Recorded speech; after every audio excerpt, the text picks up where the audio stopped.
Hi guys, in the last class what we have seen is that we have seen the constraints, like we have seen the primary key constraint, we have seen the foreign key constraint, we have seen the unique key constraint. Okay, next we have seen the default, we also seen the check constraint, right? Now in the constraint itself we have one more scenario, there is a one more advanced features to the constraints. So what is that we are going to learn now? I have a table here, EMP table I am having. What EMP table have the EMP ID? EMP name. Next, I have one more table called sales. Sales table. Okay. This sales table will have the sales ID. Next, it will have the which EMP did the sales, employee did the sales, and sales amount. This is what I'll be having. Now, this EMP ID is a primary key, and this EID is a foreign key referencing to this EMP ID table, EMP ID. Okay. Now EMP ID, I have it records EMP ID 101, 102, 103, EMP name A, B, C. Sales ID 101, sales ID I'll have S1, S2, S3, S4, S5, S6. EMP ID 101, 101, 102, 101, 102, 102. This is what I have sales. 20, 15, 6, 10, 8, 35. Okay.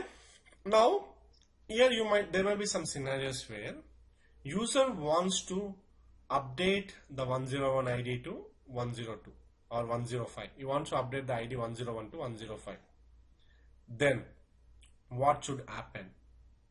Currently in the scenario, whatever we have learned in the previous class, nothing will happen. It will not allow you to update because this 101 is being used in the table. And if you want to delete 101, it will not allow because this 101 is being used in that table. If you want to delete 103, yes, it will allow you to delete because that 103 is not there in the table because you are given the foreign key relationship between the EMP ID and the EMP ID, right? That's the reason. You can only delete the records that are not there in the foreign key table. You can delete from the records from the main table that are not in the foreign key table. In the foreign key table, you can delete. If you want to delete this record, yes, you can directly delete because that no one is being used, right? No one is using. But you can't insert the record 104 because 104 is not there. Since it is a foreign key, you'll have that constraint. Now, my requirement is that if the user deletes 101, what I want to delete all the records to 101. That is one requirement. Or else, instead of deleting 101, what I want to do is that if I delete 101, I have to set the 101 to null.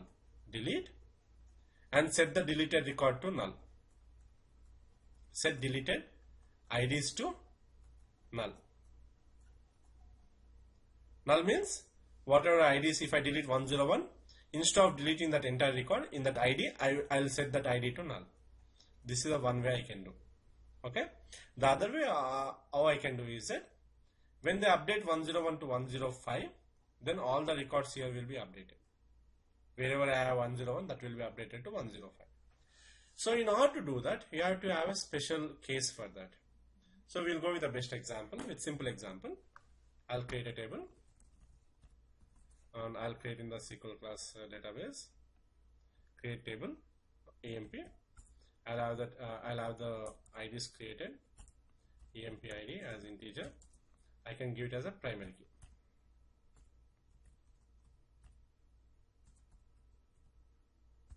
key. EMP name. Or I'll give just EID and ename. Oh.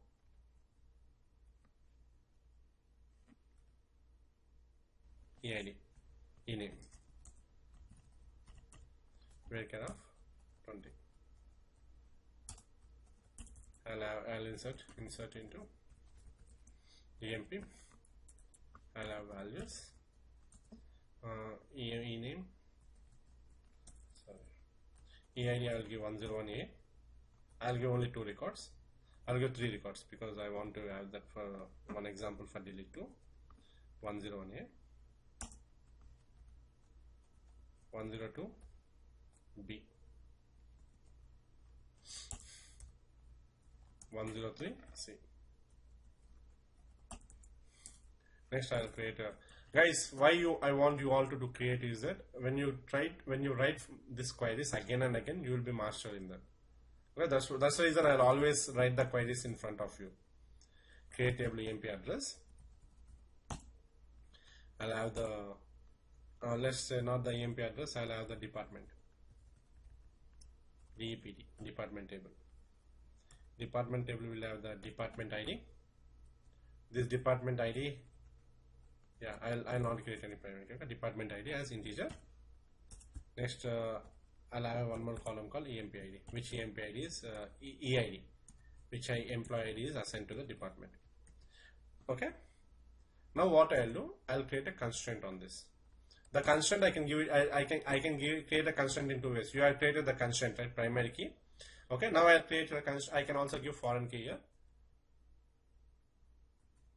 Foreign key. I can create the constraint foreign key. The same way I have created, I can create the foreign key references. References. Okay.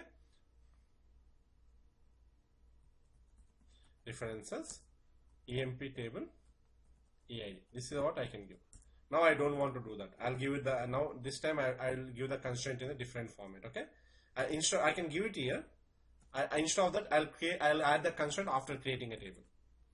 Now I have a table. So now what I'll do, I'll create a constraint here. The difference between having the name here is because when you have this, the table will assign its own name to the key, to the constraint. But here I can manually add the constraint. Alter table DEPT department. I need to add a constraint, and the constraint name generally, as I said last time also, whenever you create some objects or anything, it should make sense. So it is a foreign key constraint, so I am creating foreign key constraints. On which table it is? It is a department table. Department table. On what column I am creating a foreign key constraint? I'll give EID. This is the way generally I follow. And what type of key what type of constraint I want to create? Foreign key. On what column I want to have the constraint created? It is on the EID. And which table I need to refer that EID? References, EMP table, EID. This is the other way I can create a constraint. So I'll give a name here. Okay, I can create a constraint here, or I can alter a table and I can give the constraint here too. So now I'll create this first one. First table is created. There's already EMP called EMP. Okay, I'll name it as EMP underscore. I'll drop the table.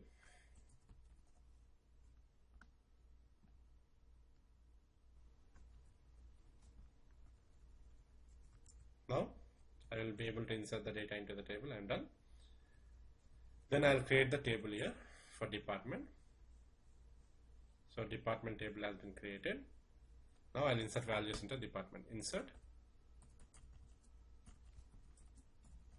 department. Values are 101. Department ID I'll give.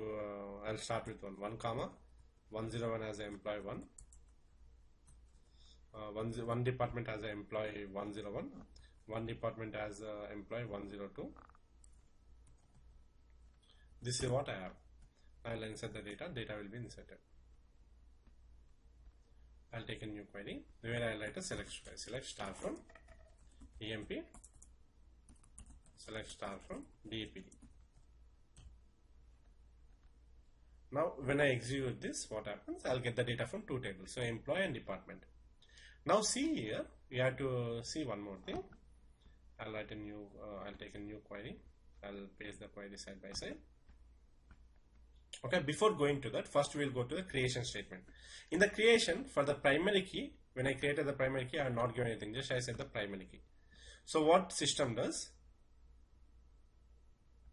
It will go to the SQL class table. It is an employee table, right? If you see the employee table, the system will create its own name. See here, primary key.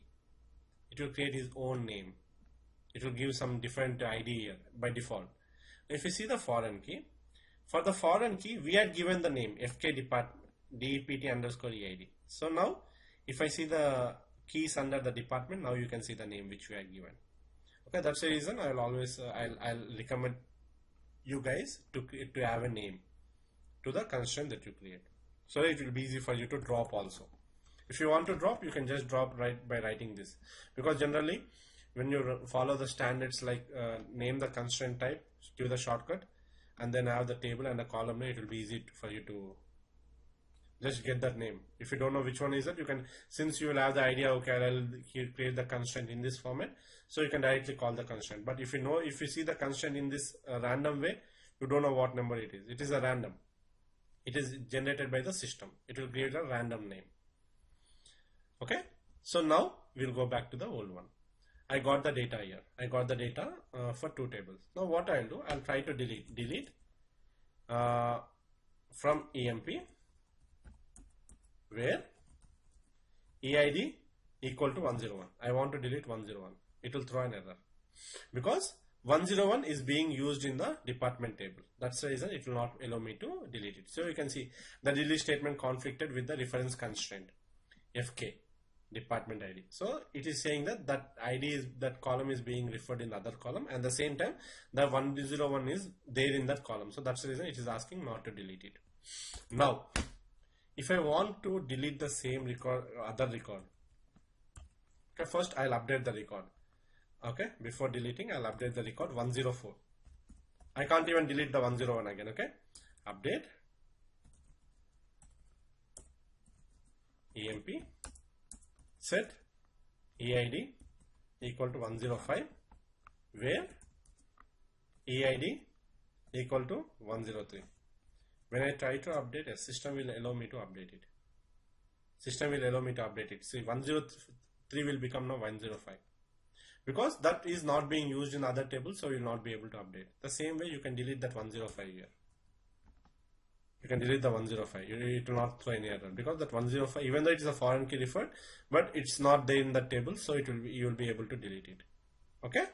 Now my scenario, what I want to do is that I want to delete the EMP. So I have multiple conditions. Okay. The first, so based on the condition, what I do, if someone updates the data or deletes the data in this, that record I should be able to delete. At the same time, I should have some operations perform on the department table too. The first thing, if someone deletes the 101, then that 101 should set to, each 101 record should be deleted from the table. Okay, if deleted. If I update the record 101, then that 101 should be up. It's this 101 to 108. Then that should be updated here to 108. Okay, automatically should update it. So for doing that, what I need to do, there's a approach called delete cascade. So what we'll do, you have the foreign key constraint, you have this. So whenever you create a foreign key constraint here, you should also add two more on delete. On delete, here you have multiple options, cascade, okay, and cascade. These are the options you'll be having. You'll have the cascade option. Next, you'll have the no action. Okay, you'll have the set null option. Okay, you'll also have the option for set default. Okay, these are the things you will have. First, we'll go with the cascade. On delete cascade, we'll go, because for one you can do only on delete or on update. For each one, you can use only any one of the operations. On delete cascade, that's it. You can't use on delete cascade and again on delete no action. No, you have to use only one. On delete cascade, I do. What is meant by cascade means, when you delete the record, automatically that all the records that were referred using that record, that all will be deleted. No action means what will happen? When you delete the record, it will not allow you to delete. So by default, no action will be set. So if I try to delete record 101, because 101 is being used, right? So it will not allow me to delete because that is being deferred. So this property is nothing but the no action. By default, whenever you create, the property setup is no action. Set null means if I delete that 101 from the table, from the EMP table, what will happen? That 101 from the EMP table will be deleted. At the same time, I'm moving this side by side. The 101 will be deleted. At the same time, this one in the department table, that 101 in that column, you will have the value set to null. Okay, that is set null.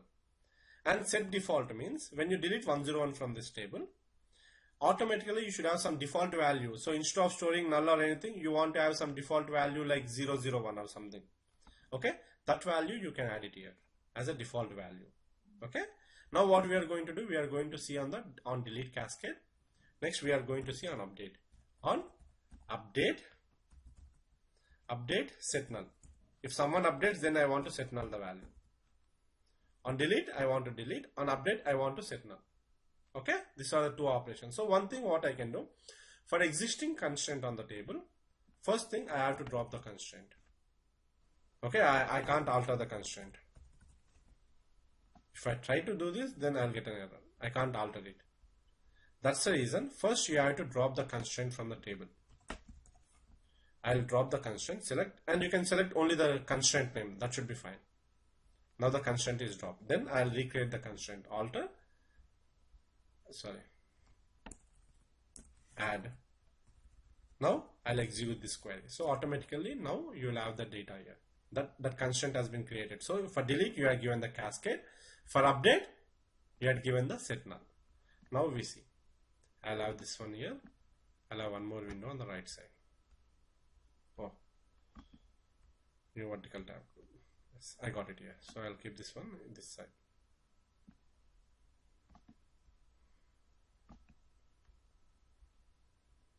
Okay, so the left side is output. The first window is output. Second one is the one which I have written. Third one is the query where I am going to write it here. So I'll write it. I'll write one for delete. I'll write for delete one. Then I'll update 102 here. Okay, first we'll go with the 102. When I update 102, what is the action I have given for 102? I have asked to set null. So wherever the ID I am having 102 in the department table, that will be set to null. See, previously it didn't allow, but now it is allowing. Now if I see that, if I run the query, see, the 102 became null here. And delete from, see, this is what I have given, update, I was asked to set null. On delete cascade means it will delete the record. So I am deleting 101. When I delete it, it will allow me to delete. Now if you see that 101 will delete from the department table. Everyone got this?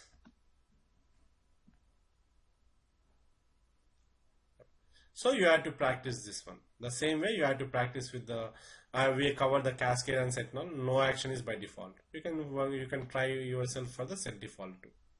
Okay.